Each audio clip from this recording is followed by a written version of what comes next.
അള്ളാഹുവിൻ്റെ മാസമാണ് റജബ്. മുത്തനബി തങ്ങൾ അങ്ങനെയാണ് പറഞ്ഞത്, റജബുൻ ഷഹ്റുല്ലാഹ്, ഇത് അള്ളാഹുവിൻ്റെ മാസമാണെന്നാണ്. ഈ മാസത്തെ ആദരിക്കുക, ബഹുമാനിക്കുക എന്നുള്ളത് ഓരോ വിശ്വാസിയുടെയും ബാധ്യതയാണ്. നോക്കൂ നിങ്ങൾ, എത്ര മഹത്തമാണ് ഈ മാസം. അള്ളാഹുവിൻ്റെ മാസം എന്നല്ലേ പറഞ്ഞത്. അള്ളാഹുലേക്ക് ഒരു വസ്തുവിനെ ചേർത്തുക എന്നുള്ളത് തന്നെ അതിൻ്റെ ഷറഫിൻ്റെ മേൽ അറിയിക്കുമെന്നാണ്. കാരണം ദുനിയാവിലുള്ള എല്ലാ വസ്തുക്കളും ചരാചരങ്ങളും മുഴുവനും അള്ളാഹുവിൻ്റേതാണെങ്കിലും അവകളിൽ നിന്ന് പ്രത്യേകമായതിനെ അള്ളാഹുലേക്ക് ചേർത്ത് പറയാറുള്ളൂ. കഅബയെക്കുറിച്ച് പറയാറുള്ളത് ബൈത്തുല്ലാഹ്, അള്ളാഹുവിൻ്റെ വീടെന്നാണ്. സ്വാലിഹ് നബി അലൈഹി സ്വലാം ആ പാറകൾക്കടയിൽ നിന്ന് കൊണ്ടുവന്ന ഒട്ടകത്തെക്കുറിച്ച് നാഖത്തുല്ലാഹ്, ഇത് അള്ളാഹുവിൻ്റെ ഒട്ടകമാണെന്ന് പറഞ്ഞിട്ടുണ്ട്. ബാക്കി ഒട്ടകങ്ങൾ അള്ളാഹുവിൻ്റെതല്ലാത്തത് കൊണ്ടല്ലോ, ബാക്കി പള്ളികളും ഭവനങ്ങളും അള്ളാഹുവിൻ്റേതല്ലാത്തത് കൊണ്ടല്ലോ, ബാക്കി മാസങ്ങൾ അള്ളാഹുവിൻ്റെതല്ലാത്തത് കൊണ്ടല്ലോ, എല്ലാം അള്ളാഹുവിൻ്റെതാണ്. പക്ഷേ അവയിൽ നിന്ന് കൂടുതൽ പ്രത്യേകതയുള്ളതൊക്കെ അള്ളാഹു തന്നിലേക്ക് ചേർത്ത് പറയുമെന്നാണ്. ജാഹിലിയ കാലഘട്ടത്തിൽ പോലും വലിയ ആദരവ് നൽകപ്പെട്ട മാസമാണ് റജബ് മാസം എന്ന് പറയുന്നത്. നിങ്ങൾ നോക്കൂ, ജാഹിലിയ കാലഘട്ടത്തിൽ റജബ് മാസം വന്നാൽ പിന്നെ അവർ യുദ്ധം ചെയ്യാറുണ്ടായിരുന്നില്ല. തൻ്റെ പിതാവിൻ്റെ കൊലയാളിയെ കണ്ടാൽ പോലും അവർ വെറുതെ വിടുമായിരുന്നു എന്നാ. പ്രത്യേകിച്ച് മുളറ് ഗോത്രക്കാർ അവർ റജബ് മാസത്തെ വല്ലാതെ ആദരിച്ചിരുന്നു എന്നാ. അതുകൊണ്ടാണ് റജബ് മാസത്തെ റജബ് മുളറ് ഗോത്രക്കാരുടെ റജബ് എന്ന് പോലും ഈ മാസത്തിന് പറയപ്പെടാറുണ്ട്. സ്വഹീഹുൽ ബുഖാരിയിലുണ്ടല്ലോ, മുത്തനബി തങ്ങളുടെ മുമ്പിലേക്ക് വഫദ് അബ്ദുൽ ഖൈസിൻ്റെ ആ സംഘം വന്ന സമയത്ത് അവർ അള്ളാഹുവിൻ്റെ റസൂലിനോട് പറഞ്ഞത്, നബിയെ, ഞങ്ങളുടെയും നിങ്ങളുടെയും ഇടയിൽ ഈ മുളറ് ഗോത്രക്കാർ എന്ന് പറഞ്ഞിട്ട് ഒരു വിഭാഗം ആളുകളുണ്ട്, അവരിലൂടെ അല്ലാതെ ഞങ്ങൾക്ക് ഇങ്ങോട്ട് എത്താൻ കഴിയുകയില്ല.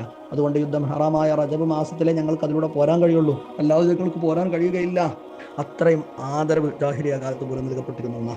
നോക്കൂ നിങ്ങൾ, സാധാരണഗതിയിൽ ജാഹിലിയ കാലഘട്ടത്തിൽ കഅബയുടെ വാതിൽ എല്ലാ തിങ്കളാഴ്ചയും വ്യാഴാഴ്ചയും തുറക്കപ്പെടുമായിരുന്നു എന്നാ.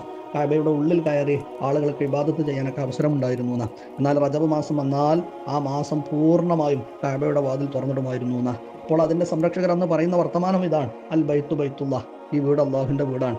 അഷ്ഷഹ്റു ഷഹ്റുല്ലാഹ്, ഈ മാസം അള്ളാഹുവിൻ്റെ മാസമാണ്. വൽ അബ്ദു അബ്ദുല്ലാഹ്, ഇവിടെ വരുന്ന അടിമകൾ അള്ളാഹുവിൻ്റെ അടിമയാണ്. ഫലാ യുംനഉ അബ്ദുല്ലാഹി മിൻ ബൈത്തില്ലാഹി ഫീ ഷഹ്രില്ലാഹ്, അള്ളാഹുവിൻ്റെ ഈ മാസത്തിൽ അള്ളാഹുവിൻ്റെ അടിമയെ അള്ളാഹുവിൻ്റെ ബൈത്തിനെ തൊട്ട് തടയപ്പെടൂല എന്നാണ്.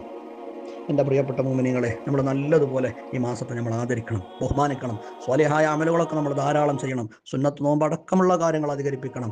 എന്ത് കാര്യങ്ങൾ ചെയ്യുമ്പോഴും അത് ഈ മാസത്തോടുള്ള ആദരവ് എന്ന നിലക്ക് നമ്മളത് ചെയ്യുമ്പോൾ വലിയ പ്രത്യേകത നൽകപ്പെടുന്ന ഇൻ അറത്തുമുർ റാഹത ഇൻദൽ മൗതി മിനൽ അത്ഷ്, മരണസമയത്ത് ദാഹത്തിൽ നിന്ന് നിങ്ങൾക്ക് രക്ഷ കിട്ടണമെന്ന് ആഗ്രഹിക്കുന്നുണ്ടെങ്കിൽ, വൽ ഖുറൂജ മഅൽ ഈമാൻ, ഈമാനോടുകൂടെ ദുനിയാവിൽ നിന്ന് പുറത്തു പോകണമെന്ന് ആഗ്രഹിക്കുന്നുണ്ടെങ്കിൽ, വൻ നജാത മിനശ് ശൈത്താൻ, മരണസമയത്ത് പിശാചിൻ്റെ ഷർറിൽ നിന്ന് രക്ഷപ്പെടണമെന്ന് ആഗ്രഹിക്കുന്നുണ്ടെങ്കിൽ, ഫഹ്തനിമൂ ഹാദിഹി ശുഹൂർ, ഇതായി വരുന്ന മാസങ്ങളെ ബഹുമാനിച്ചുകൊള്ളാനാണ് നമ്മളോട് പറയപ്പെട്ടുള്ളത്.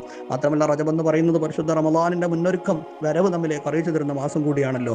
റജബ് വന്നാൽ റമളാനിൽ ഒരുങ്ങേണ്ട സമയമായി. മുത്തനബി തങ്ങൾ തന്നെ റജബ് വന്നാൽ ഒരുക്കം നടത്തുമായിരുന്നു. അവിടെ ദുആ ചെയ്യുമായിരുന്നു, അല്ലാഹുമ്മ ബാരിക് ലനാ ഫീ റജബിൻ വ ശഅബാൻ, റജബിലും ശഅബാനിലും ഞങ്ങൾക്ക് നീ ബറക്കത്ത് നൽകണേ അല്ലാഹ്, വബല്ലിഗ്നാ റമളാൻ,